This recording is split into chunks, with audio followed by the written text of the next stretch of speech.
¿Empezamos conmigo? ¿Sí? ¿Empezamos? Vale.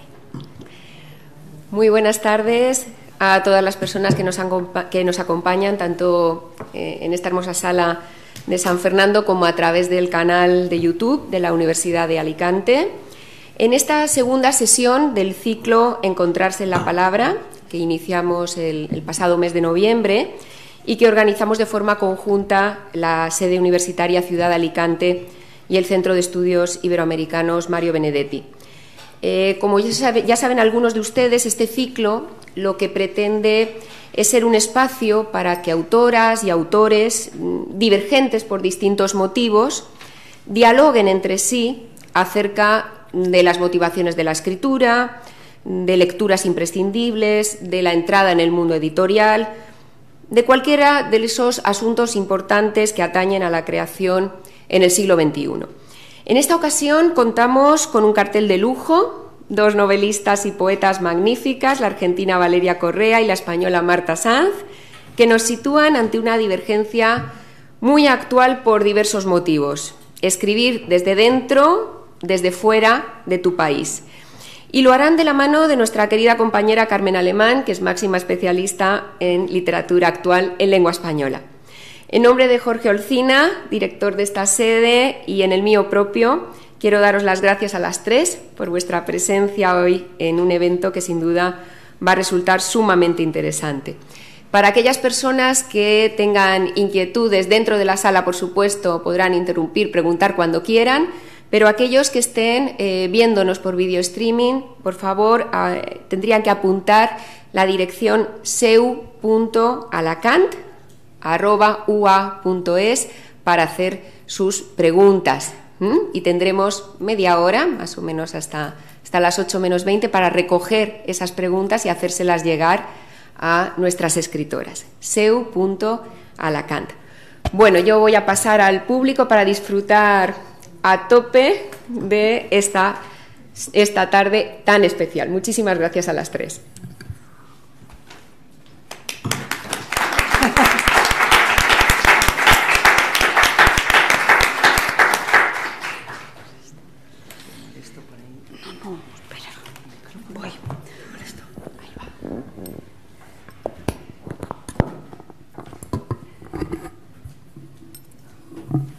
Buenas tardes a quienes están aquí presentes en la sala, quienes nos están viendo desde la pantalla.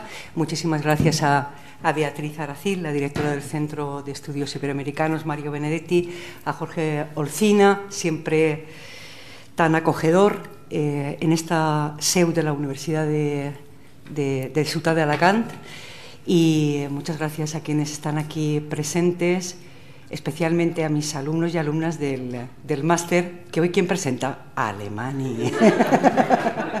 Así que es un gusto y un placer estar aquí con dos mujeres, con dos escritoras que son de primera línea, que nos pueden aportar muchísimo, de manera que bueno, yo las voy a presentar de manera muy breve, porque se podía hablar mucho de cada una de ellas, pero bueno, ellas son las que tienen que hablar a partir de una serie de preguntas que yo les plantearé y que, como ha dicho Beatriz Aracil, quien quiera puede plantear también aquello que le guste, ¿no?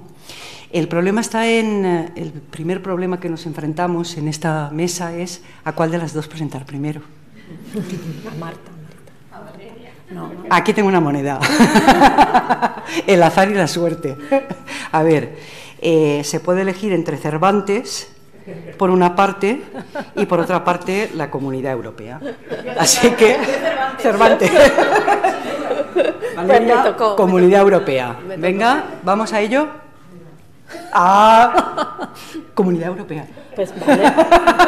Así que voy a presentar primero a Valeria Correa Cid, que es un gusto tenerlo aquí en vivo y en directo. Gracias. En carne, como decía ella, porque llevamos 3 años ya sin vernos personalmente, desde un encuentro riquísimo y suculento en León. Y bueno, como decía, unas notas, unas pinceladas sobre Valeria. Nació y creció en Rosario, Argentina. La tierra también, de Angélica Gorodischer, como estábamos recordando y como algunos de la sala y algunas saben. Actualmente vive en Madrid, pero es una ciudadana del mundo, ha recorrido muchísimas partes de este mundo, ¿verdad? Muchísimas. Es autora de libros de relatos, La condición animal, que fue publicada por Páginas de Espuma en el 2016, que fue seleccionado para el 4º Premio Hispanoamericano del Cuento Gabriel García Márquez y el prestigiosísimo también Premio Setenil en 2017, y de Hubo un jardín, que acaba de publicar también Páginas de Espuma, que lo tienen aquí, que es un libro delicioso, delicioso. Son unos relatos que de verdad, cada uno distinto también, ¿no? Que nos aporta muchísimo, y es una delicia, y también es poeta. Algo que me gusta mucho de esta mesa es que son mujeres que han escrito narrativa, pero también han escrito poesía, y creo que quienes amamos la literatura y amamos mucho la poesía, creo que hay siempre algún aliciente, ¿no?, que da lo poético para lo narrativo y viceversa, y creo que también ese tema va a salir hoy aquí, ¿no? De sus poemarios, el Azul Oscuro, distinguido como finalista del primer premio de poesía Manuel del Cabral en 2016, El invierno a deshoras, que fue publicado por Hiperión en el 2017, que mereció el Premio Internacional de Poesía Claudio Rodríguez, ni más ni menos, y El Museo de las Pérdidas, que también es un libro excelente, donde hay una serie de poemas eróticos donde le da una vuelta a lo erótico que merece resaltar.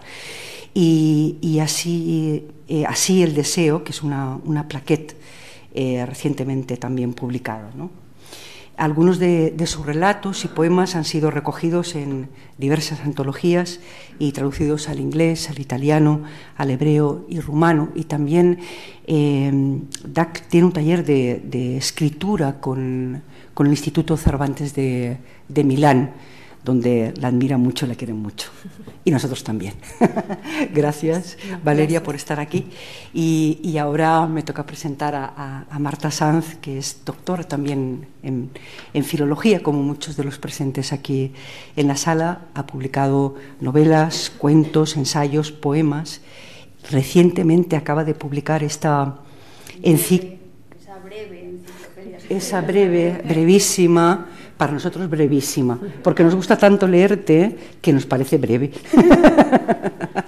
Esta enciclopedia secreta que se acaba de publicar, Lecturas en el espejo feminista, cuya edición y prólogo lo ha hecho la ya catedrática de la Universidad de Zaragoza, María Ángeles Naval, donde se recogen muchísimos de los textos fundamentales de Marta Sanz, ¿no?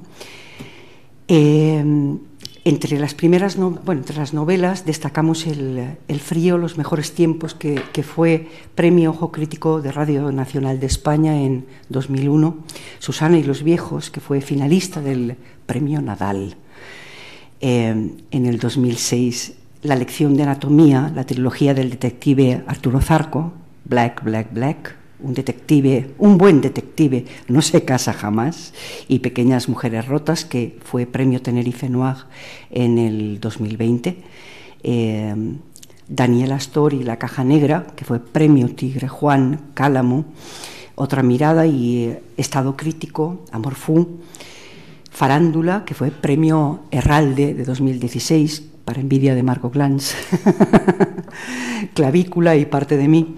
Y ha participado con relatos en volúmenes colectivos y ha obtenido el premio Vargas Llosa NH, Retablo.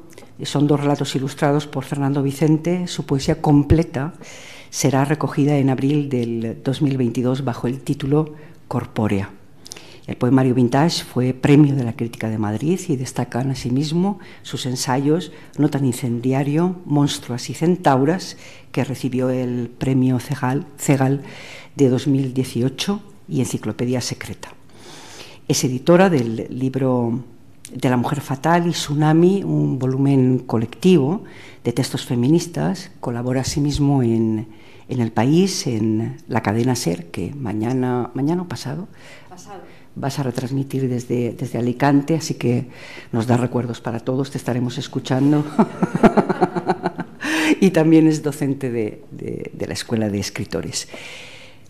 Un gusto, un placer. Creo que va a ser una mesa muy suculenta y no sé si antes de formular la primera pregunta queréis hacer alguna apostilla o algo que queráis resaltar. No, de aquí mejor. No, porque así te quedas tú ya con ese y yo me quedo No, con ese. si la que vas a hablar eres tú. A mí me pagan solo por presentar. Por si acaso quieres decir algo. Bueno, yo lo que quiero hacer es agradecer vuestra presencia en esta extraña tarde alicantina que parece que estamos en Copenhague, con lo cual se agradece doblemente, y yo resaltar pues que estoy contentísima de estar aquí acudiendo al llamado de Beatriz Aracil en compañía de Carmen, contentísima de estar con Valeria, a quien conozco ya también hace unos añitos, a lo tonto los años van pasando, y que tuvo la generosidad de invitarme a ese taller de Milán de lectura al que tú has comentado, y muy contenta de ver a mi amiga Concha Agüero, que siempre es el hilo de transmisión y el cordón umbilical con Alicante. O sea que muchas gracias y espero que lo paséis lo mejor que podáis, y muchas gracias también por tu hospitalidad. Pues nada, yo también reiterar agradecimientos para no aburrir. Gracias a todos, gracias también a los presentes, ¿no?, en esta tarde tan poco alicantina, y bueno, feliz de estar aquí. Marta, a quien admiro muchísimo, tiene además la virtud de hacerme sentir absolutamente vaga, porque no para de escribir. Entonces hiciste bien en presentarla en segundo lugar a ella, el azar me ayuda. Así que bueno, nada, muchas gracias a todos por la hospitalidad. Y no eres vaga, yo soy vieja. es distinto, ¿no? Pues aquí estamos. Gracias, Carmen. Pues vamos ya con las preguntas. Una de las cosas que a mí más me entusiasman de cualquier escritor o escritora es el proceso de creación, ¿no? Entonces me gustaría un poco que hablarais de cómo llega este libro a ser lo que es, este libro a ser lo que es, ¿no? Y además, en vuestro caso, también sois poetas, de manera que no sé si hay un proceso diferente de escritura en cuanto a la novela, el cuento, la poesía. Me gustaría que hablaréis un poco de este asunto para empezar a calentar motores en este día tan poco usual en Alicante, ¿verdad? Disparo. Dispara. Bueno, sí. Vamos a ver. Yo creo que, como muy bien has dicho, Carmen, para mí cada libro es completamente diferente. Hay una diferencia muy grande a la hora de construir un libro según cuál sea el género. Desde luego, para mí es una experiencia completamente distinta escribir un poemario, que recopilar una colección de ensayos, que afrontar la escritura de una reseña literaria, que hacer una novela. Pero es que luego, además, dentro, por ejemplo, de cada novela también hay diferencias. Yo no afronto de la misma manera el proceso de construcción de una novela autobiográfica que de una novela detectivesca. En una novela detectivesca probablemente hay un trabajo previo mucho más minucioso, hay, yo qué sé, esquemas, mapas, arquitecturas, cartografías, dónde va a pasar cada cosa, la trama, el suspense, la intriga, mientras que a lo mejor en una novela autobiográfica es más dejar ir a la mano y que el músculo de la memoria vaya haciendo su trabajo, ¿no? Con lo cual, para mí es muy difícil describir el proceso creativo, porque ese proceso creativo es específico y se ajusta a las necesidades de cada uno de los textos. En el caso de la poesía, que es lo que sé que a ti más te interesa, entonces no vamos a... Sí, no disimulemos. Pues no disimulemos. En el caso de la poesía te contestaría no sé, que sería seguramente la mejor respuesta. Y es que no sé. En el caso, porque hay veces que cuando voy a escribir una novela, pues la novela a lo mejor es más el fruto de un proceso más reflexivo, de diagnóstico sobre la realidad, de buscar las estrategias retóricas que más se ajustan orgánicamente a eso que tú quieres contar sobre la realidad. Pero la poesía llega. La poesía, tú estás un día a lo tonto o a lo listo, no se sabe, en tu casa viendo el tiempo pasar y de repente llega un verso. y a partir de ese verso tú empiezas a tirar del hilo y acabas escribiendo no un poema, sino seguramente un poemario completo.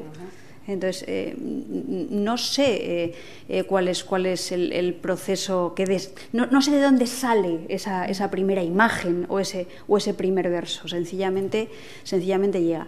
Y luego ya, para acabar, dentro de lo que es el proceso creativo que dicen preescritura, escritura, posescritura o revisión, para mí la escritura y la preescritura están absolutamente unidas. Mientras escribes, vas cambiando los planes sobre lo que has escrito, escribes sobre cosas que ya sabes, pero como la escritura también es un proceso epistemológico y de conocimiento, puedes corregirlo todo y darlo completamente la vuelta, y creo que si no, no merecería la pena escribir. Si lo tuvieras ya todo previsto de antemano, no sería una experiencia nada, ¿cómo decir?, que te retara de ninguna manera. Y para mí lo más arduo es la corrección. Para mí el proceso de revisión de los manuscritos, de lo que sea, o sea, dar esos 2 pasos atrás y tomar esa distancia crítica que necesitas para releerte como si tú no fueras tú, con el ojo crítico con el que leerías a los demás, eso es muy cruel. Eso es muy cruel y para mí muy, muy difícil. Y esto es así más o menos el resumen. No sé, Valeria. Disculpa Sí. Una acotación, para que después también la conteste Valeria. ¿Tú guardas los manuscritos? Pues mira, no lo hacía, pero voy a empezar a hacerlo. Porque no sé, claro, es que no sé quién me dijo el otro día, ¿y tú no guardas los cuadernos y tal? Digo, pues no. Digo, yo cuando ya una cosa ya lo tiro todo, porque no tengo dónde guardarlo. Pero voy a empezar a guardar los cuadernos. También es verdad que los cuadernos, por ejemplo, estos cuadernitos son los cuadernitos donde yo suelo tomar notas y suelo escribir. La poesía siempre sale de estos cuadernos, Yo nunca escribo con el ordenador en un primer momento poesía, y de aquí salen pues esquemas de novelas, o a lo mejor de aquí salen fragmentos de una página que se te ocurre de repente cómo describir algo, y entonces a partir de ahora pues ya está. Voy a guardar mis manuscritos. Y perdona, es que claro, pero es que eso es como darse mucha importancia. Es que es un acto de vanidad y de soberbia. Yo lo hacía con sentido práctico, pues tiras, ya lo tienes. Pero cuando visité la Biblioteca de Buenos Aires y el director de la Biblioteca de Buenos Aires, Alberto Manguel, me enseñó el manuscrito de Pierre Menard, autor del Quijote, que Borges caligrafió sobre una hoja, sobre un cuaderno de contabilidad, con el debe, con el haber, con una letra pulcrísima y preciosa. Y yo visité la biblioteca en compañía de Irving Welsh. Irving Welsh me dijo en escocés, este tío sabía que alguien le iba a mirar en el futuro, porque si no nadie se tomaría la molestia de escribir esto con esta perfección en un cuaderno de debe y haber. Y me dijo, esto es ser demasiado engreído. Y entonces yo desde entonces lo tiro todo. Que Miguel Hernández lo hacía, guardó todos los manuscritos, y además es muy bonito lo que estás diciendo del debe y el haber, porque en el cuaderno de juventud, el que él se llevó en su primer viaje a Madrid, también fue escrito sobre una libreta de debe y haber. Ah, mira tú. Fíjate qué puntos en común tan interesantes. Pues nada, me voy a comprar una libreta de debe y haber. Te la regalo yo. A ver. Valeria. Pues respecto de lo de Borges, que escribió toda su obra en estos cuadernitos, que eran como unos cuadernos escolares de contabilidad, también hay una teoría, porque bueno, él escribió su obra así, pero todos los apuntes que tomaba para las charlas, que están muy prolijamente apuntados, como su padre se había quedado ciego, dicen que era una enfermedad ocular degenerativa, él siempre supo que se iba a quedar ciego, salvo que no hubiera alguna evolución especial, entonces que era muy ordenado porque sabía que en un punto de su vida alguien le iba a tener que leer, y entonces él quería, en un momento en que no había ordenadores y todo eso, tener todo sistematizado. Seguramente también era vanidoso, pero yo no guardo nada porque yo escribo casi todo en ordenador. El poemario que ganó el Claudio Rodríguez lo escribí en el móvil. Después, obviamente, corregí, pero porque yo estoy de acuerdo con Marta que la poesía es como los gatos. viene cuando quiere, uno no la puede llamar, o sea, esa es un adviene, ¿no? Tiene esa cualidad. Claro que después sí se puede corregir, articular, etcétera, pero es como una especie de impulso. Y a mí particularmente la poesía me viene cuando camino, entonces es como una especie de ritmo que me da el cuerpo y me sirve mucho tener el móvil, porque entonces yo voy como caminando despreocupadamente y siento que viene algo y entonces puedo tomar nota y seguir caminando. Y además es muy curioso porque si me freno, es como que freno ese primer impulso. Yo por el momento no soy novelista, entonces no tengo esa necesidad de esquemas ni de arquitecturas. Soy una autora de aliento corto, entonces puedo como manejar todo dentro de mi cabeza. Y los cuentos empiezo a trabajarlos casi siempre a partir de una imagen. Por imagen no me refiero solamente a algo visual, sino un conjunto de palabras que representan algo, ¿no? Algo auditivo, algo táctil. Puede ser algo que sueño, algo. Yo soy muy miope, entonces veo cosas mal. Y cuando me acerco digo, no era esto. Entonces, a mí la miopía me ayuda mucho a escribir porque me deforma la realidad de una manera que bueno, que me ayuda, ¿no? Y entonces también tengo una superstición que no tomo notas porque creo que las cosas verdaderamente importantes me las voy a acordar. Y eso que es como trabajar con tus obsesiones, ¿no? Entonces eso que de alguna manera te ingresa en la memoria y se queda con uno habitándolo, es lo que vale la pena escribir. Todo eso otro que es una superstición, un método de trabajo propio, no digo que haya que hacerlo de esa manera, ¿eh? Y entonces yo todos los cuentos los trabajo siempre a partir de una imagen y después para mí es muy importante el ritmo, ¿no? Entonces yo parezco loca, ¿no? Entonces me voy leyendo y escuchándome y es como si cada frase llamara a la siguiente. En la narrativa también un poco como la poesía, pero como la narrativa es más deliberada, entonces puedes llevar a un personaje de un punto A un punto B y el personaje se va moviendo. En cambio el poema tiene sus saltos, como su energía propia y bueno, se trabaja distinto. Y para mí lo más importante de la narrativa tiene que ver con las atmósferas, porque a mí me interesa mucho ese trabajo de colocar a mis personajes y al lector, si hay suerte, en un lugar. Entonces, la atmósfera y el tono, que es esa actitud emocional del narrador para contar la historia, es lo que más me importa, ¿no? A mí me gusta mucho, yo siempre digo que escribo porque mi abuelo era un excelente cuentacuentos, ¿no? Diríamos hoy. Y entonces mi abuelo te empezaba a contar algo y uno se quedaba como, no importa, él decía había una vez y uno ya estaba subyugado dentro de esa historia. Y entonces para mí ese tono del había una vez oral de los buenos contadores de historias es lo que yo quiero emular, ¿no? Y mucha gente me dice, no, es que las primeras frases de tus cuentos son muy buenas. Y yo digo, gracias, es mi había una vez, ¿no? Es como recordar a mi abuelo que trata de engancharte. ¿Puedo decir cosas? A propósito de lo que ha comentado Valeria, ¿no? Es que lo que ha dicho Valeria creo que es muy sugerente. Fíjate con lo de la poesía. Para seguir complaciendo a Carmen. Claro. De eso se trata. De que para que nos vuelvan a invitar. Bien. Yo cuando empecé a escribir, empecé escribiendo poesía, pero no publiqué mi primer libro de poesía hasta el año 2011. ¿Cuántos años tenía yo ya? Unos cuantos. Chema, ¿cuántos? 40 y muchos, o 40 y alguno, no tantos, no nos pasemos.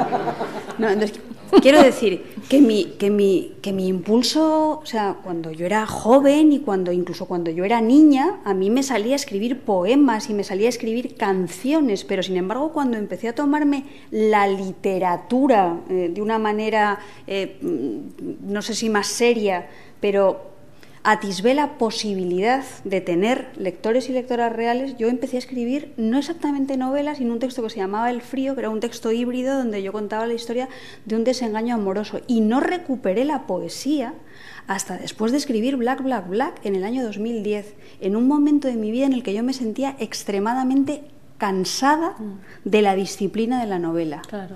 La disciplina de la novela me había provocado una situación de fatiga tan grande que necesité recuperar esa espontaneidad relativa, completamente tan relativa que tienen los poemas. Luego, en la escritura de la narración hay personas que dicen que escriben con mapa y personas que escriben con brújula. Los que escriben con mapa, orden, rigor, esquemas. Mis padres tienen en casa enmarcado el esquema previo que yo hice de Amor Fu, porque era una cosa preciosa. La novela no sé cómo quedó, pero el esquema quedó, pero virguero, pero muy bonito. Y hay otros escritores y escritoras que dicen que no, que simplemente se van orientando, empiezan a escribir, encuentran el tono, claro, el punto de vista, la voz, la mirada y la voz, que no son exactamente lo mismo, y ya se ponen a escribir y ya puede pasar absolutamente cualquier cosa. Yo creo que eso tiene que ver con la cantidad de novelas que has escrito en la vida y con la seguridad que tienes respecto a tu propia escritura. Cuando te sientes más insegura, optas por el mapa. Y cuando te sientes más suelta, más madura, seguramente utilizas la brújula. Pero también creo que depende del género, como decía antes. Yo soy miope y no sé si me pasa lo mismo que a Valeria. A lo mejor para escribir hay que ser miopes, ya os lo digo. Esto es una hay que tener alguna falencia. Falencias hay que tener seguro, ¿eh? Pero me he acordado del Greco y su famoso astigmatismo, claro. Que deformaba sí. Y lo que has dicho de no tomar nota porque piensas que te vas a acordar de las cosas que son verdaderamente importantes. Ay, hija, ya llegarás a una edad en que eso no suceda, me voy a poner aquí en plan maestra cebolleta y tal y cual. Pero hay una anécdota de esto curioso. Yo tuve una temporada que me ponía un cuaderno al lado de la cama porque pensaba que cuando estaba en la cama se me ocurrían muchas cosas que a la mañana siguiente no me acordaba. Entonces me compré el cuaderno. Oye, unas mierdas. O sea, la sensación que tú tenías por la noche de que aquello era una cosa genial, a la mañana siguiente lo leías y decías, perdón, pero yo soy esa, no, yo soy esa, será la Pantoja, yo soy esa, no, de ninguna de las maneras.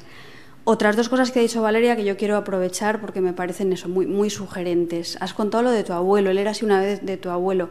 Yo cuando escribí la lección de anatomía descubrí que en gran medida, seguro, yo era escritora por la minuciosidad de los relatos de mi madre.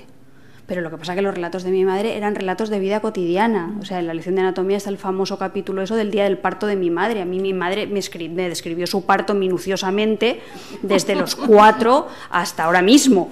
Entonces, claro, yo no tengo hijos. No tengo hijos porque me parecía que hay una cosa espantosamente brutal.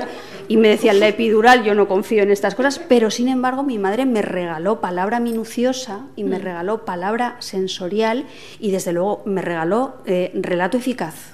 O sea, relato que incidió en la realidad hasta el punto de inhibir una conducta y luego quejarse. El ritmo.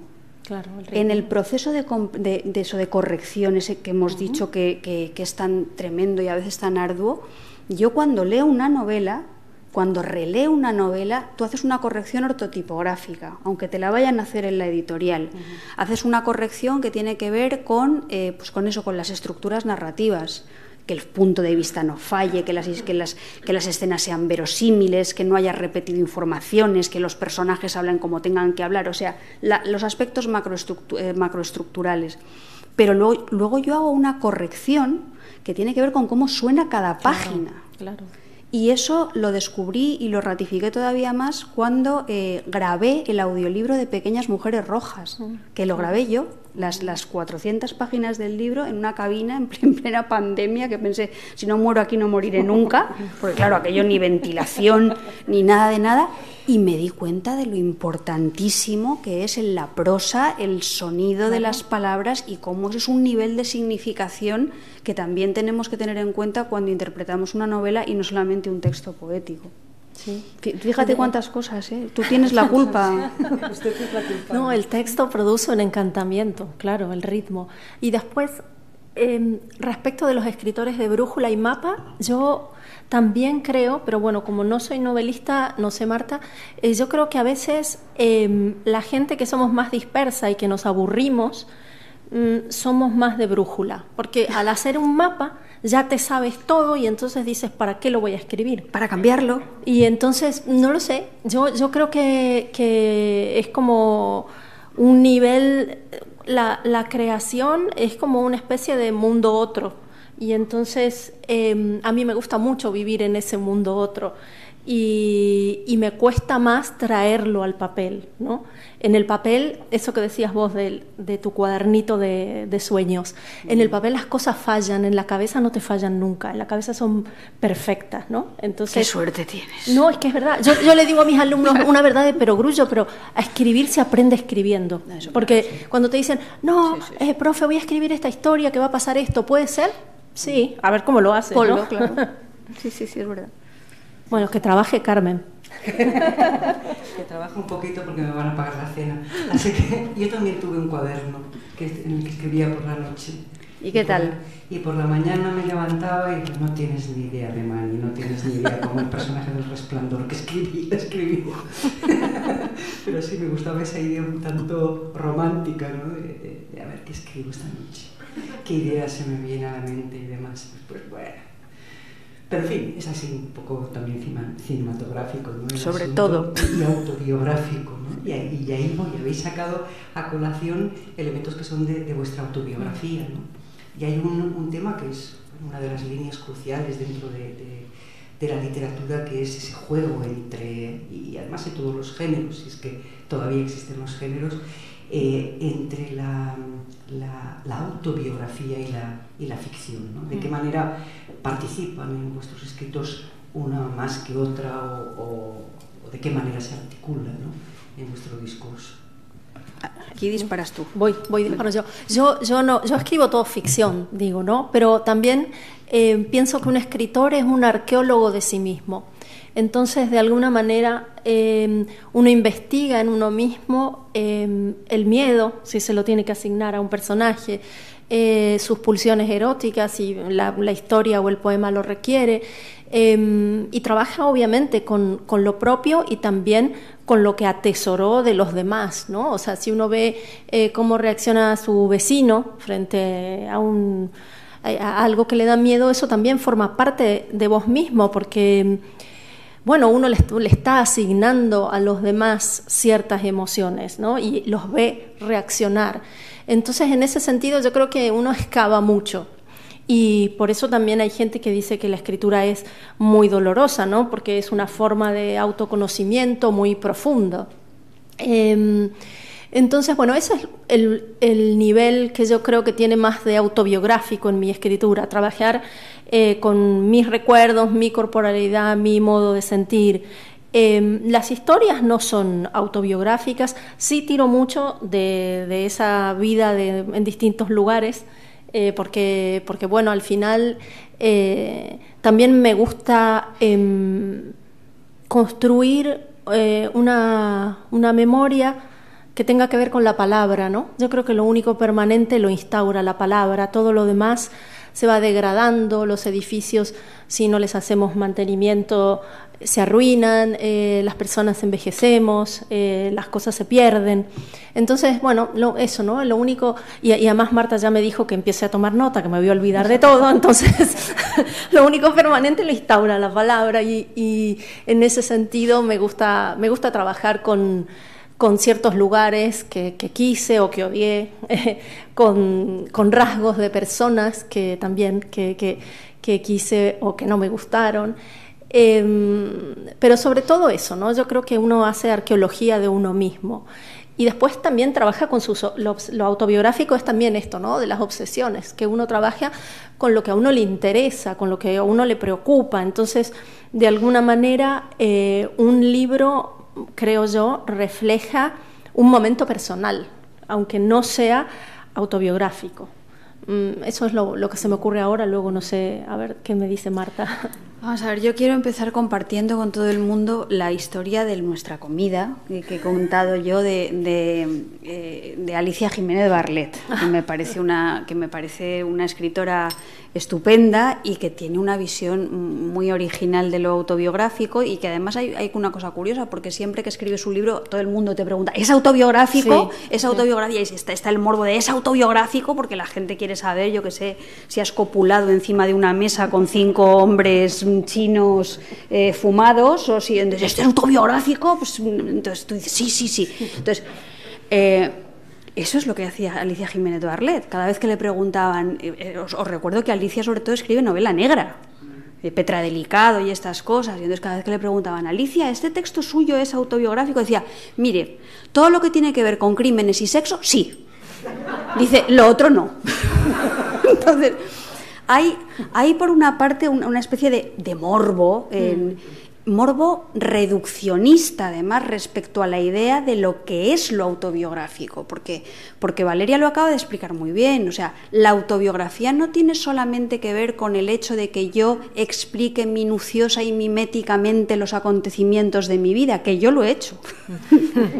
La autobiografía tiene sobre todo que ver con esa pulsión sentimental, con el deseo satisfecho, con el deseo no satisfecho, con el punto de vista, con la ideología, con el lugar desde el que has nacido, con tus fantasmas, con esas cosas de las que no te puedes desprender y que constituyen el universo de tus dolores, tus preocupaciones o tus placeres, y que salen en tus libros. Ya escribas en una primera persona del singular que coincida contigo, o ya utilices, pues eso, los velos de la ficción. Hay quien, porque claro, esto es muy complicado. Hay quien dice que utiliza los velos de la ficción o una tercera persona impostada porque no se es lo suficientemente valiente para decir yo. Esto lo dice un ensayista francés que se llama Christophe Donner, que de alguna manera a mí me inspiró leerlo a la hora de escribir la lección de anatomía.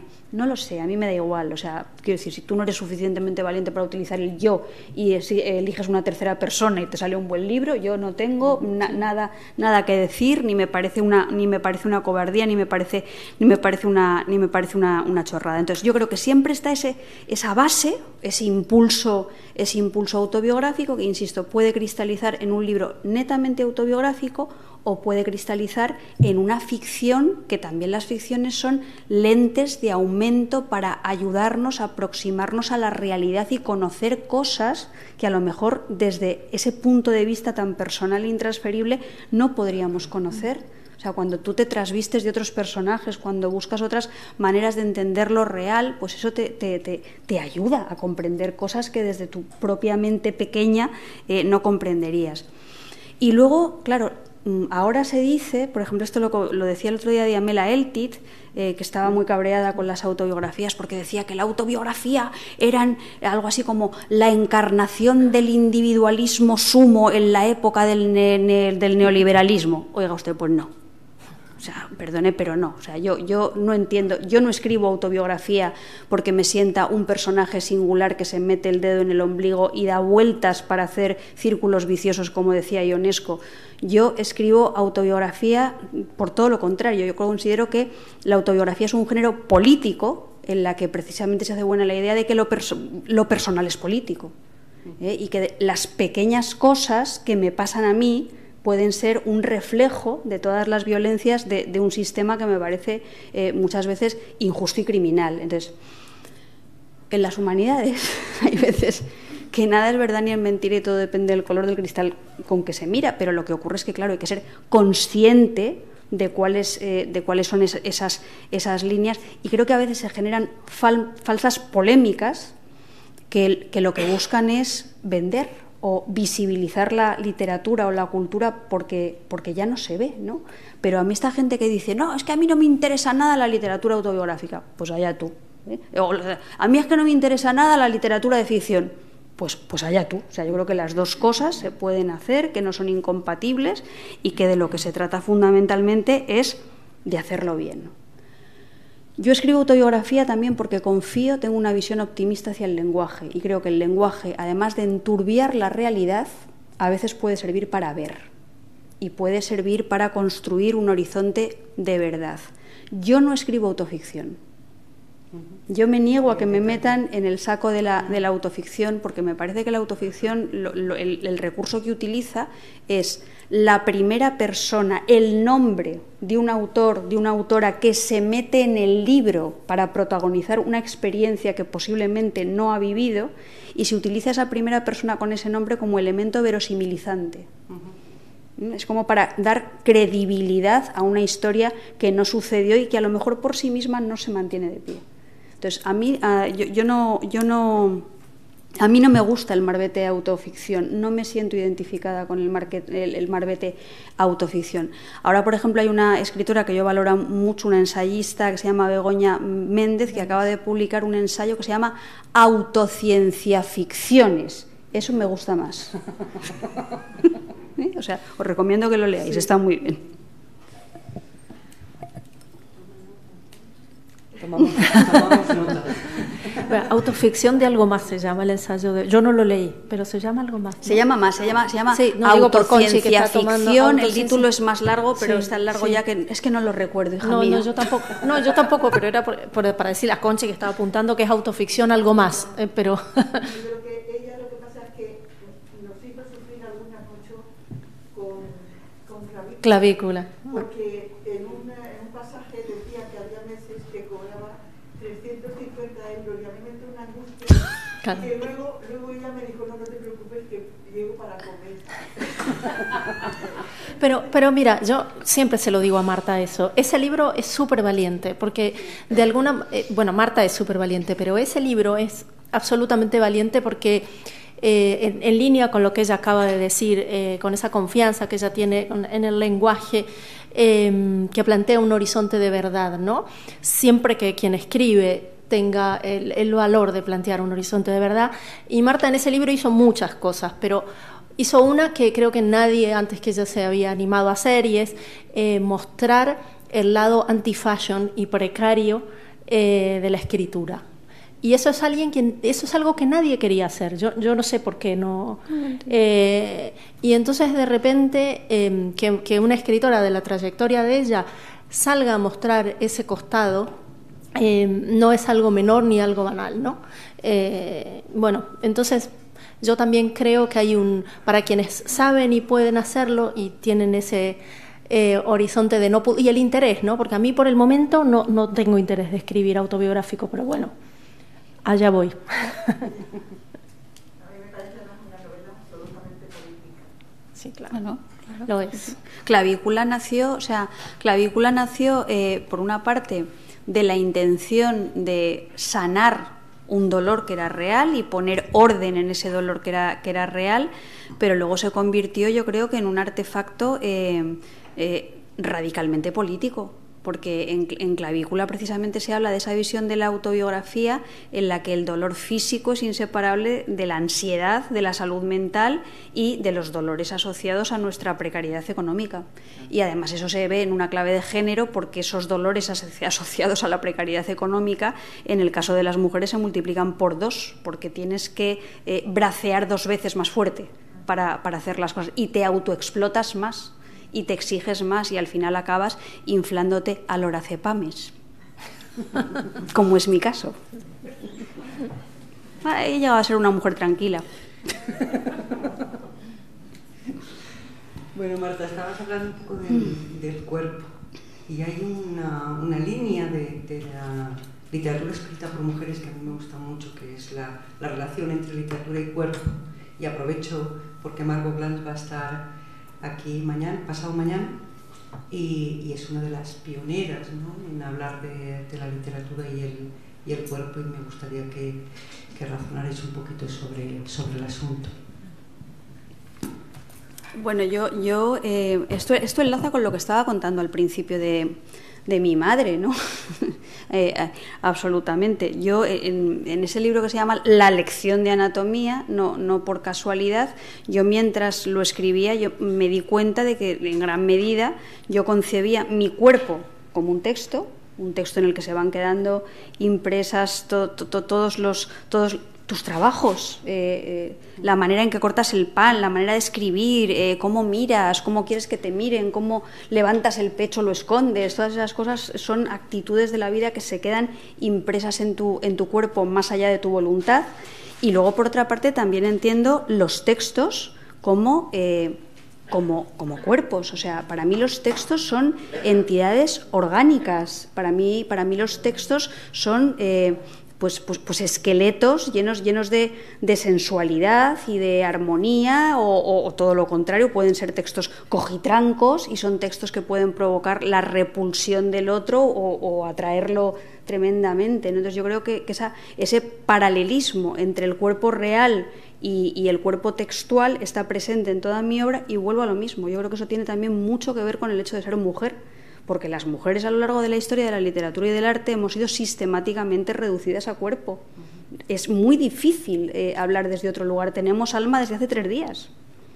Y además somos bastante conscientes de que nuestra alma pasa por nuestro cuerpo y por nuestra sexualidad y por el maltrato que se puede en un momento determinado infligir a la carne, ¿no? Entonces, a mí me interesa muchísimo esa visión de la literatura, y comparto con Margarit Duras, que es una escritora que yo admiro muchísimo, la idea de que escribir es encarnizarse.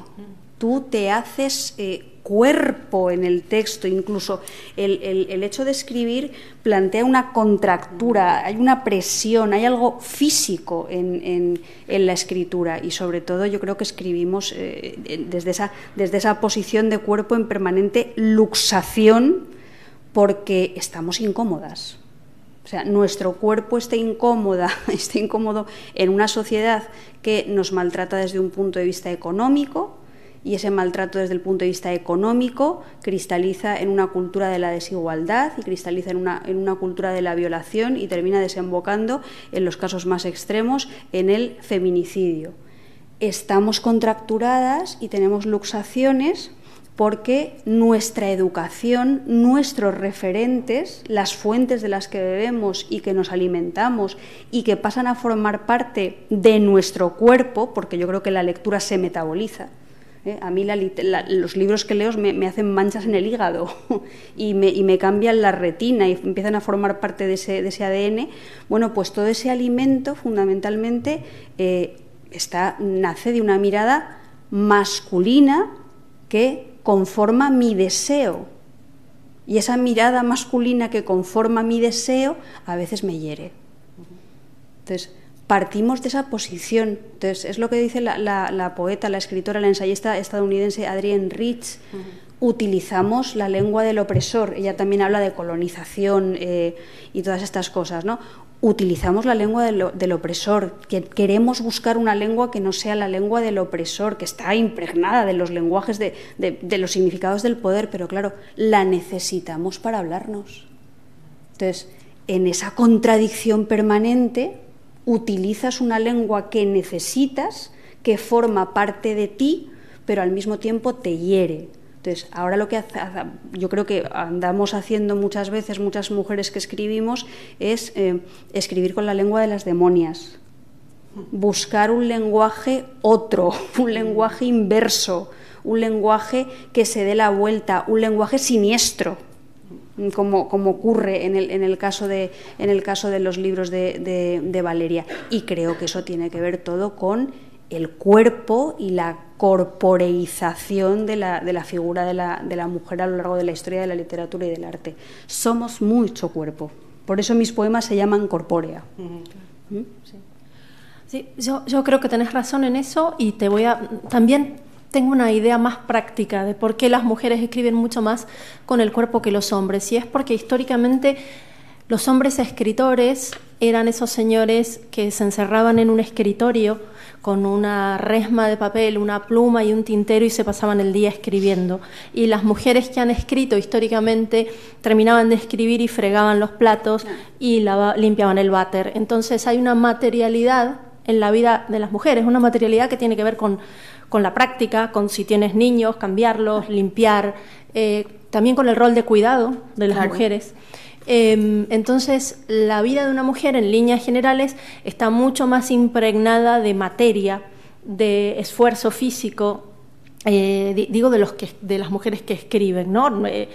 Entonces yo creo que eso integra tu vida, o sea, al final uno escribe de lo que más o menos le interesa, de lo que trata de conocer, entonces por un lado está todo eso que vos explicaste muy bien, y después yo creo que está la injerencia de orden práctico en el mundo, que hace que se escriba con el cuerpo. También creo que porque de alguna manera tenemos alma hace 3 días, como dijiste, hemos vivido mucho más en paz con nuestros cuerpos, sin la mirada ajena, que lo que han hecho los hombres. O sea, toda la historia de la filosofía y de la religión, el cuerpo ha sido tumba del alma, sepulcro del pensamiento, lo perecedero. Entonces yo creo que de alguna manera el hombre pensador ha tenido una relación mucho más apartada con el cuerpo. También apunto, estoy en la misma línea que vos, que a mí me gusta mucho lo que yo leo con el cuerpo. Eduardo Millán, un poeta, dice que todo el poema trabaja para generar una imagen, ¿no? Una imagen sensorial, y que una vez que esa imagen está generada en la mente y en el cuerpo del lector, el resto del poema se retira. Y entonces a mí me gusta mucho esa idea, porque yo lo que trato de hacer es como una especie de procedimiento de ósmosis, o sea, pasarle sensaciones al lector.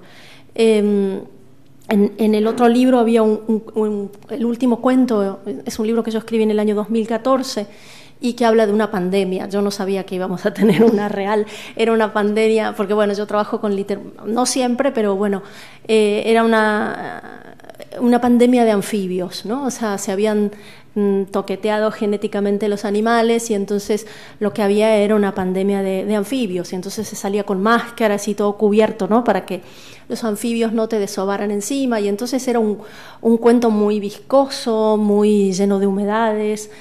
Y muchos lectores, cuando íbamos a los clubes de lectura y eso, me decían, es un cuento muy asqueroso. Y yo decía, gracias. Porque yo quería dar asco. O sea, yo la sensación que quería era que tuvieran asco. O sea, que leyeran como arrugando como pasando la hoja así, ¿no? Y arrugando la nariz. Entonces, a mí me gusta trabajar mucho con esa sensación, ¿no? O sea, con una sensación de belleza, con una sensación de miedo, con una sensación de asco, pero que el resto de la trama se retire y le quede en el lector una memoria física, ¿no?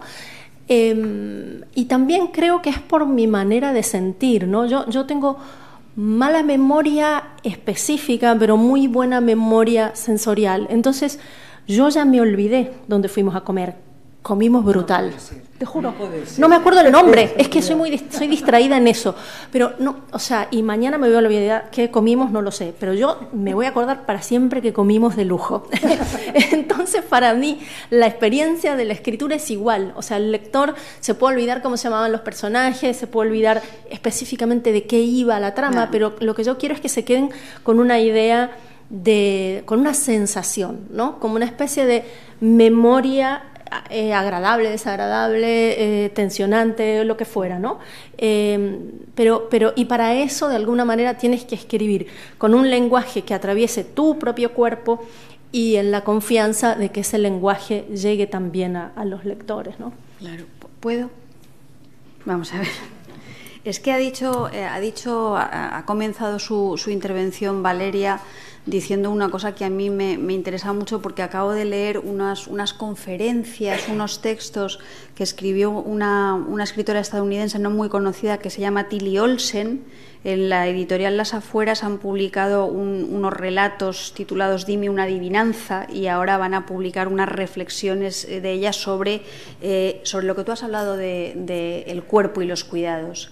Ella de alguna manera analiza la poca presencia de las mujeres en la literatura por el hecho de que las mujeres socialmente están educadas para cuidar a los demás o para cuidarse y resultar presentables a los demás. O sea, desde esa doble perspectiva del cuidado que tiene que ver con el cuerpo y la satisfacción de los otros, pues resulta que las mujeres nunca tienen tiempo de intentar alcanzar eso que se llama la gran obra. Y entonces ella analiza cómo hay muchísimas mujeres que escriben y no tienen hijos, porque quizá no se lo pueden permitir, o que escriben y optan por géneros cortos porque no tienen el tiempo suficiente como para decir, o tienen una obra corta. Tienen una obra corta porque llega un momento que el cansancio, el sobreesfuerzo para estar presente en todas partes es absolutamente tremendo. Ella, naturalmente, parte de las ideas de Virginia Woolf, pero les da otra vuelta de tuerca un poquito más actual, ¿no? Y luego, respecto a la representación del cuerpo de las mujeres, que a mí esto es algo que me obsesiona muchísimo, claro, y respecto a la representación de la violencia contra el cuerpo de las mujeres, hay un problema terrible de lenguaje que normaliza el dolor y lenguaje que normaliza la violencia, hasta el punto de que esa violencia infligida contra el cuerpo de las mujeres a veces se termina convirtiendo en algo deseable y morboso para el ojo que mira, incluso para las propias mujeres. Entonces, a mí eso creo que tiene mucho que ver con mi trabajo como escritora. Y yo últimamente reivindico mucho en mis textos el cuerpo carne, el cuerpo carne blandita que se puede herir, pero que también es sujeto del placer. La carne es placentera y puede ser gozosa. Frente a ese cuerpo metalizado de la poesía, acordaos de la poesía barroca, de la poesía renacente, esas mujeres que tenían los ojos como esmeraldas y los dientes como perlas y los cabellos como hilos de oro y las manos nacaradas, y entonces es la anticarne y es el antiplacer. La imposibilidad absoluta de que una mujer goce y la posibilidad perfecta de que tú empujes ese cuerpo maravilloso, se caiga al suelo y se rompa en 50.000 pedazos, ¿no? Entonces, la reivindicación de la carne también tiene que ver con la posibilidad del dolor, del placer incluso de la flexibilidad. Y por último, eso que ha dicho Valeria de transmitir una sensación, transmitir un sentimiento, claro, y cuando tú escribías la cosa esta de los anfibios, te decían ¡qué asco! A mí eso me pasó con Pequeñas mujeres rojas en el tramo final, que la gente me decían ¡es insoportable! No puedo mirar, no tengo que dejar de leer porque no puedo soportarlo más. Y yo decía, bien. Claro. Esto era de lo que se trataba, ¿no? Y creo que eso es diametralmente distinto de esa especie de pretensión de complacer a quien lee y darle una satisfacción que no nos corresponde. Hay como una etiqueta odiosa de mujeres que escriben violento. Sí, hay toda una etiqueta de mujeres que escriben violento. Y yo digo que es odiosa. Bueno, a ver, son estas cosas de marketing que al final, por un lado, te benefician, porque como es una moda, mujeres que escriben violento, aparece tu nombre adentro, bien, pero es odioso porque dentro de eso, o por lo menos yo lo leo así, hay una voluntad de destacar como mujeres que escriben lo que no deberían escribir. Y entonces a mí eso me irrita mucho. O sea, como mujeres que hacen otra cosa, no lo que se supone que deberían hacer. Yo leo esa etiqueta de esa manera y entonces a mí bueno, por un lado, como digo, ¿no? Porque todo el mundo queremos vender también, ¿no? Entonces, bueno, por un lado, bien porque te meten dentro de eso que se usa. Por otro lado, mal, porque tenemos que soportar esta etiqueta que tiene que ver con la incorrección, ¿no? O también tiene que ver mucho con mujeres que escriben como hombres, en el sentido de que saben impostar lo que son las exigencias de una cultura canónica y tradicional. Entonces tú te puedes poner en ese papel de expresión violenta que no te corresponde, claro. Porque eres mujer, pero sin embargo ahí estás perpetuando lo que se supone que tiene cabida en la literatura. Entonces yo, por ejemplo, escribo sobre la violencia contra los cuerpos, la violencia del sistema en los cuerpos y todas esas cosas, pero yo estoy convencida de que mi manera de relatar esa violencia y de hablar de esos cuerpos no se parece absolutamente en nada a, por ejemplo, los modos de representación de la violencia en las películas del fantaterror español que yo he estudiado mucho, ¿no? Donde el cuerpo violentado de la mujer es eso, es como el objeto que se mira a través de una mirilla para provocar el morbo, el morbo, el deseo, el sentido de la posesión. Entonces,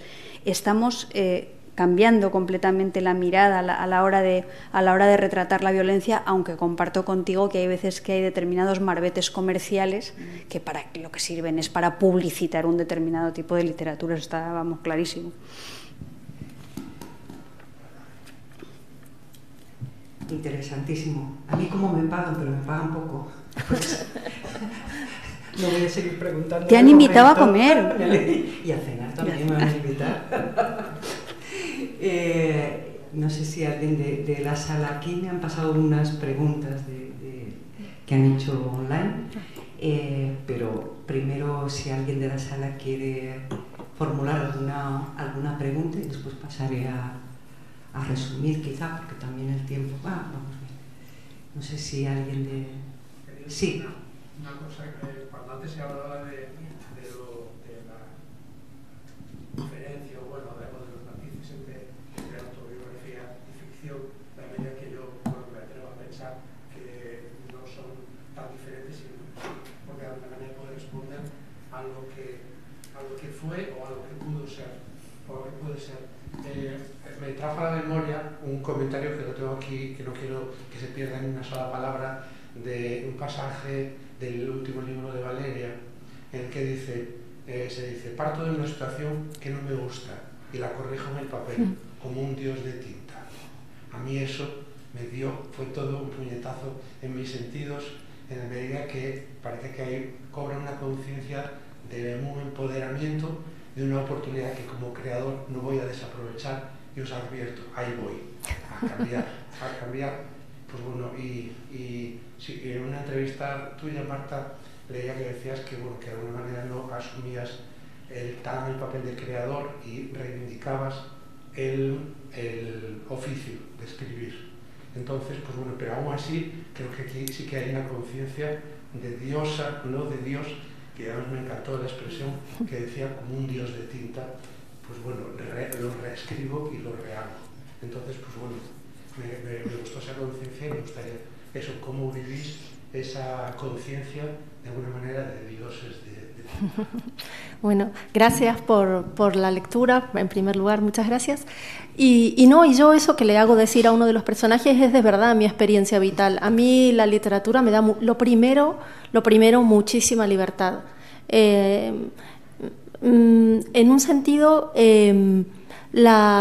escribir es una especie de traición a tu biografía, porque los demás se hacen sobre todo yo, que empecé a escribir, yo soy abogada, viví muchos años como abogada, y de repente un día saqué un libro, ¿no? Y entonces, que yo no tenía mucha conciencia de que era un libro violento, y entonces mucha gente me empezó a mirar con cara extraña, como desconociéndome, y entonces yo me di cuenta de eso, que escribir es una especie de traición a tu biografía, a la idea de lo que los demás se hacen de vos. Pero yo no lo vivo de ninguna manera como algo traumático, lo vivo como una libertad que me ha sido regalada. Y es verdad que trabajo así. Yo en este libro tengo un cuento que se llama El invernadero de Eiffel, y que surgió a partir de un artículo de arquitectura, que leí algunas obras que tenía Gustavo Eiffel, el de la torre, en Argentina, y dije, ay, qué pena que no haya un invernadero como obra de él. Y dije, pues sí, hay uno, me lo voy a inventar yo. Entonces yo hago esas correcciones como pequeño dios de tinta, hago las cosas que se me ocurren. Yo me divierto mucho escribiendo, es un espacio de libertad infinito para mí. O sea, dentro de una vida donde uno tiene que hacer muchas cosas, que se ve obligado a hacer muchas cosas, para mí la escritura es un espacio sin fin, y para siempre voy a estar agradecida de haberla descubierto, ¿no? O sea, es un diálogo. Yo no hubiera escrito nunca si me hubiera quedado en Argentina, creo. La escritura es para mí un diálogo conmigo misma, un diálogo que descubrí cuando me quedé sin interlocutores, cuando de repente me quedé sin amigos, sin familia, sin nadie, y me empecé a hablar a mí misma. Y eso es la escritura para mí. Y me empecé a hablar a mí misma con una libertad que creo que no hubiera hablado socialmente. Y así es como ejerzo esta pequeña deidad de tinta. Yo enlazando con lo autobiográfico, y para sacar lo autobiográfico del espacio del onanismo y de la soledad y del individualismo, yo es que pienso un poco que cada ser humano es un mosaico de voces. O sea, y no estoy hablando de esquizofrenia ni de patologías, o sea, yo estoy hablando de que dentro de este perfil que es mi cuerpo están resonando y retumban las voces de muchos otros seres humanos, ¿no? Entonces, en ese sentido, yo cuando escribo autobiografía intento no relatar lo singular, sino lo que muchos seres humanos tienen en común. Entonces, eso a mí me hace sentirme en un espacio que es, ¿cómo decir?, que no está ni por encima ni por abajo, sino que se coloca de algún modo al lado. Y respecto a lo que, como estabais comentando, de la creación, la construcción, el oficio, para mí la escritura es un oficio, porque yo tengo una visión bastante antirromántica del hecho de escribir, y cuando hablo de antirromanticismo no me estoy refiriendo al amor ni a Doris Day, sino me estoy refiriendo a la perspectiva romántica de los románticos alemanes y de todas estas cosas de los escritores, las escritoras tocadas por el dedo de Dios, las musas, la iluminación y la epifanía, ¿no? Para mí, escribir tiene más que ver con crear, tiene que ver con construir. Para mí los libros son artefactos que construyo, y construyo con operaciones que forman parte de un oficio. Diagnosticas, miras, observas, escuchas, y después con todo eso cincelas, desbrozas, apartas, y como decía Miguel Ángel, descubres dentro de la piedra la forma dormida, ¿no? Entonces, lo que haces es descubrir a base de tu sensibilidad para percibir y de tu trabajo. Y por eso yo considero que lo que hago es un oficio, y me parece que esa manera de aproximarse a la literatura es una manera también de democratizar la posibilidad de que todos los seres humanos exploren en sus capacidades, y en un momento determinado en el que no encuentran interlocutores porque se han ido, puedan establecer una conversación, porque al fin y al cabo la literatura es una forma de conversar. No hay una retroalimentación directa, pero sí que hay algo que tiene que ver con la comunicación y con la conversación. Y todos y todas podemos acceder a esa conversación, o bien como personas que escriben o bien como personas que leen. Yo por eso hablo de oficio, y hablo del oficio de escribir.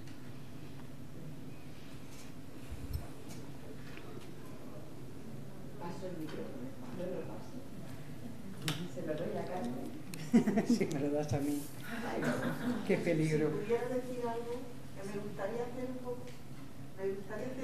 un poco mención el trabajo del lenguaje que hacéis. Por ejemplo, eso que repudia, que te da asco. O, por ejemplo, en la novela de Pequeñas Mujeres Rojas, que haces un trabajo de lenguaje, a mí me parece que es extraordinario. Yo, como aquí hay algunas de mis alumnas, yo siempre les digo, cuando me dicen eso, que sí que es cierto que hay ahora una sensación de que escriben la gente joven sobre todo el pequeño boom latinoamericano que hay ahora, las mujeres que escriben violentamente, o cuando se lee, ay por Dios, otra vez, algo así fuerte. Bueno, pues yo creo que lo importante que es la herramienta del lenguaje, que te haga sentir repugnancia o cualquier cosa, me parece que es importantísimo. Y eso es lo que al final hay que tener en cuenta de cualquier obra. ¿Cómo es posible que con las palabras seáis capaces de meternos en esa dinámica de sentir odio, sentir amor, sentir repugnancia? Me parece fabuloso que nos transmitáis eso con la palabra. Eso es lo que queremos. Es nuestro trabajo, Conchi. Nos han dibujado así. Así venimos. Pero a mí lo que me interesa mucho recalcar, porque creo que vivimos en una época en la que se tiene una visión muy simplificada y muy complaciente y muy edificante y muy políticamente correcta de la palabra poética y de la literatura. A mí lo que me gustaría mucho compartir con las personas que leen es que la palabra literaria se diferencia de otro tipo de discursos o de otro tipo de maneras de comunicarte con los demás en lo que tiene de riesgo, en lo que tiene de misterio, en lo que tiene de no ser explícita, en ese pacto de lectura que tú sugieres, en la que necesitas lectores y lectoras que se metan por detrás de la palabra o por debajo de la palabra y construyan activamente el significado de un texto. Ese es el plus de significación y de interpretación que tiene la literatura y lo que nos puede servir para desarrollar nuestro sentido crítico. Entonces, cuando los libros intranquilizan, los libros te obligan, como dice Ida Vitale, te obligan a empinarte, te colocan en una posición en la que tú te estás en la tesitura de, muchas veces, yo lo digo ahora con los emoticonos están de moda, con el emoticono ese que se te vuela la cabeza. Bueno, pues para mí la buena literatura es la que consigue en un momento determinado volarte la cabeza, aunque sea dulcemente. Hay mucha literatura que te vuela la cabeza dulcemente, que tampoco tienes que ser violentamente explícita ni nada por el estilo, ¿no? Pero lo interesante es eso, o sea, disfrutar de una literatura que no sea plana, que no sea sujeto, verbo, predicado, que no sea discurso gentrificado, que no sea explícita, que no te lleve siempre, que no te esté contando siempre la misma historia porque esté siempre escrita de la misma manera. Que la falta de asequibilidad de ciertos lenguajes literarios lo que te ayuden es a abrir los ojos y a descubrir. Creo que eso es lo importante del trabajo con el lenguaje literario. Y por eso seguramente no somos periodistas, con todos los respetos hacia los periodistas, pero hay que acordarse de algo que a veces se nos olvida, y es que la literatura es un discurso artístico y que lo artístico no tiene que ver siempre con lo bonito. Ni lo correcto. Ni lo asequible inmediatamente. Sí. No, y además yo creo, para mí lo más importante como lectora, que yo es como viví el grueso de mi vida, y que la literatura me hizo dar cuenta a mí, es que yo le digo a mis alumnos tan pomposamente, ¿no? Que nosotros tenemos una audición ontológica, o sea, toma, eso les dices a tus alumnos, de verdad les digo eso para que quieran pagarme a fin de mes. ¿Y luego los examinas o...? No, no, porque nosotros somos seres que nos escuchamos ser. O sea, nosotros, más allá de tener conciencia de nosotros mismos por nuestra imagen especular, nos contamos a nosotros mismos quiénes somos. Eso es lo que yo digo, la audición ontológica. Y muchas veces encontrarnos reflejados en los personajes por semejanza o por oposición nos ayudan a afirmar y a refinar esa imagen que nosotros tenemos de nosotros mismos. O sea, uno aprende a ser también a través de lo que lee. Claro. Y entonces a mí, en ese sentido, la palabra me parece muy importante. Y apuntalando el discurso de Marta, con el que estoy 100% de acuerdo, yo creo que la diferencia entre lo literario es una expresión de comunicación, pero a diferencia de lo que pueden ser los discursos científicos o periodísticos, el lenguaje no tiene transparencia comunicacional. O sea, de alguna manera cuando un periódico te dice bombardearon Ucrania, o sea, trata de que el lector se haga con la idea específica de lo que pasó.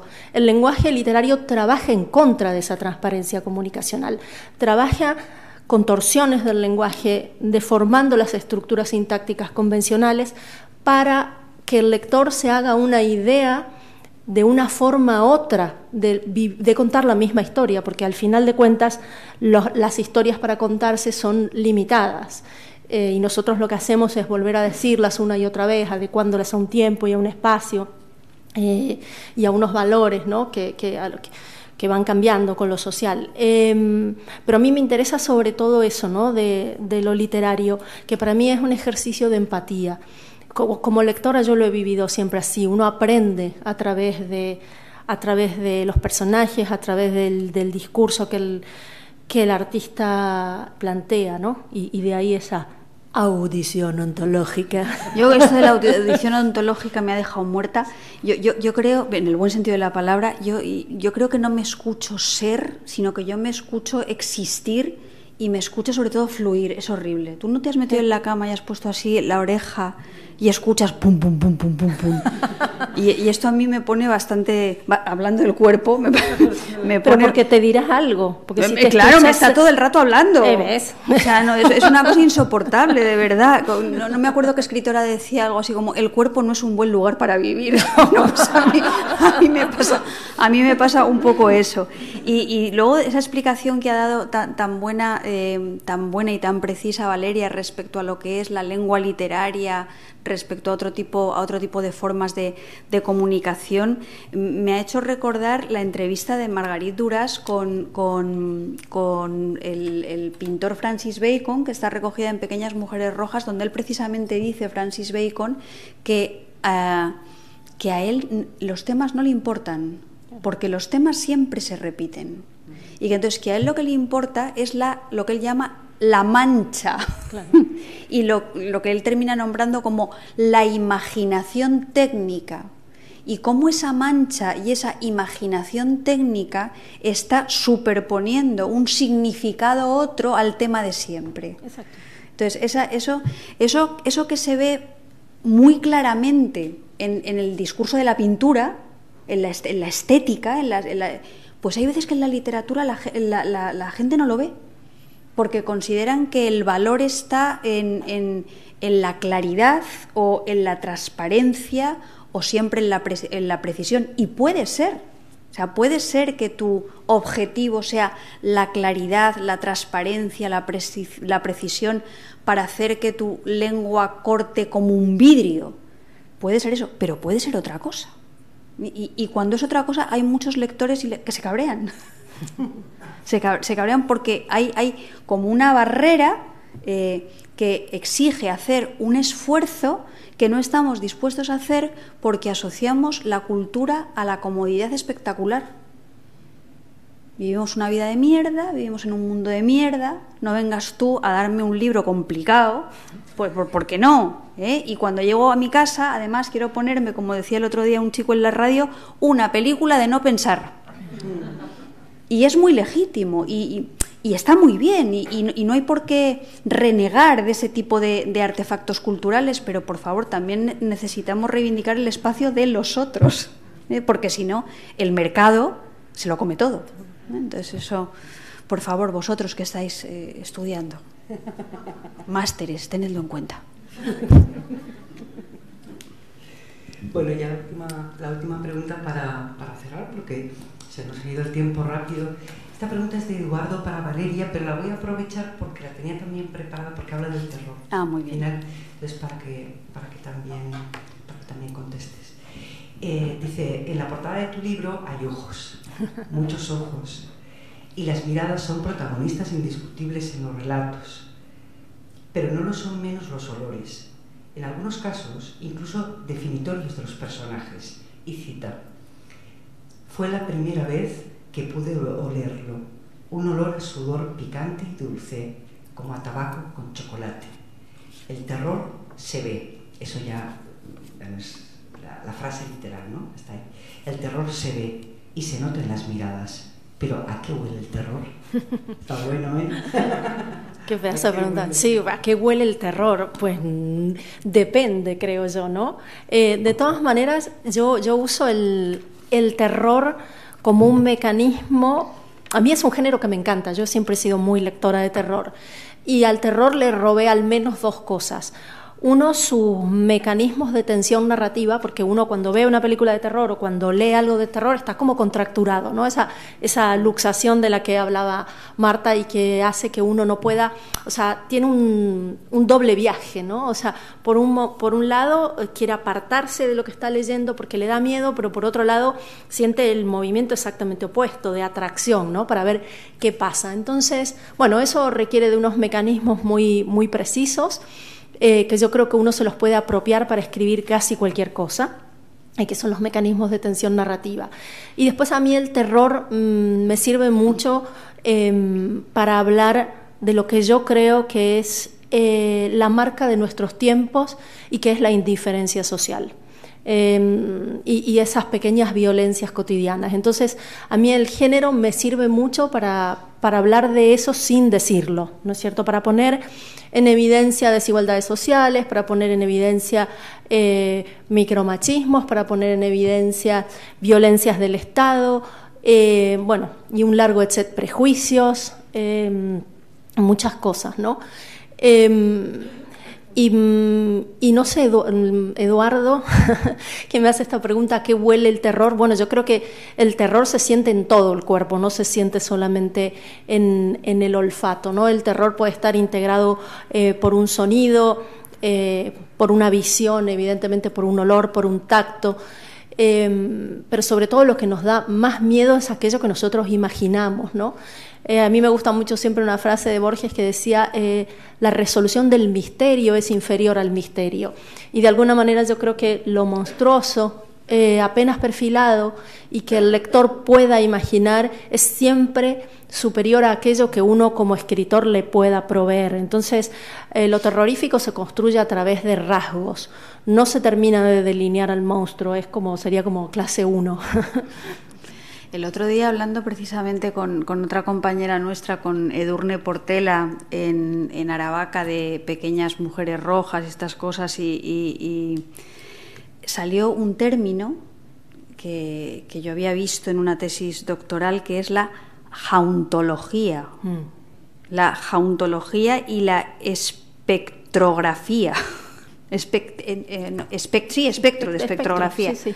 Que son dos términos del filósofo francés Derrida y que precisamente vinculan los fantasmas, todas las sugerencias de terror, los aparecidos, las aparecidas con el género político. Claro. Sí. Porque claro, lo que dice Derrida, según me contó Edurne, o sea, parafraseo a Derrida a través de las palabras de Edurne, es que hay que buscar un espacio hospitalario para nuestros fantasmas, y en la búsqueda de ese espacio hospitalario para nuestros fantasmas cerramos cicatrices.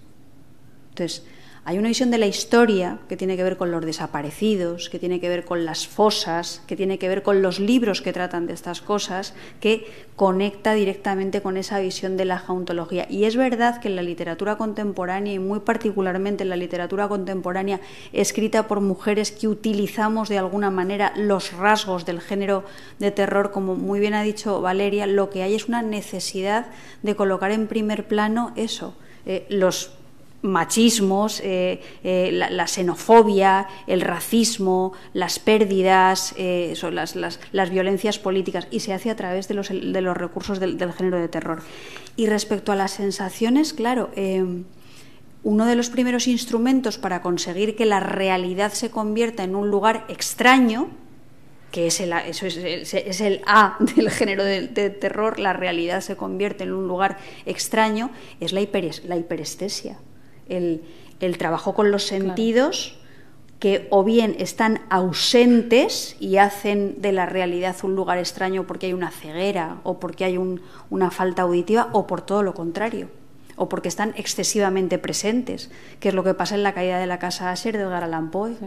Es con ese personaje de Roderick Asher que es que todo, o sea, no se puede poner una ropa de una determinada manera porque le sale un salpullido, tiene fotofobia, y al final del cuento, os diré haciendo un spoiler absolutamente voluntario, tiene un oído tan fino que es capaz de escuchar las uñas de su hermana enterrada viva en la cripta de debajo de la casa. Sí, yo pensaba cuando vos dijiste me acuesto y escucho los fluidos, dije bueno, claro, también, eso también. Y el despertador de la vecina de abajo, claro, si me apuras. Es verdad, yo tengo un problema de hiperestesia auditiva y olfativa. Tremendo. Pero porque sos miope, viste que pesó. Claro, Pesó decía el olfato es una segunda vista o algo así. Hay compensación, es claro, verdad. Te compensas. Sí, o sea, que vamos a acabar pero muy olfativas. Vamos a acabar caninas. Oye, yo tengo un poemario que se llama Perra mentirosa, va a ser por eso. Claro, seguro. Muy bien, pues muchísimas gracias por vuestras palabras. Ha sido un verdadero placer, Valeria, Marta. Gracias, Valeria. Carmen. Y muchas gracias por volarnos la cabeza y también por incitarnos a esa audición ontológica. Así que ha sido una hermosa tarde. Muchísimas gracias por lo que escribís, por lo que nos comunicáis, por lo que decís.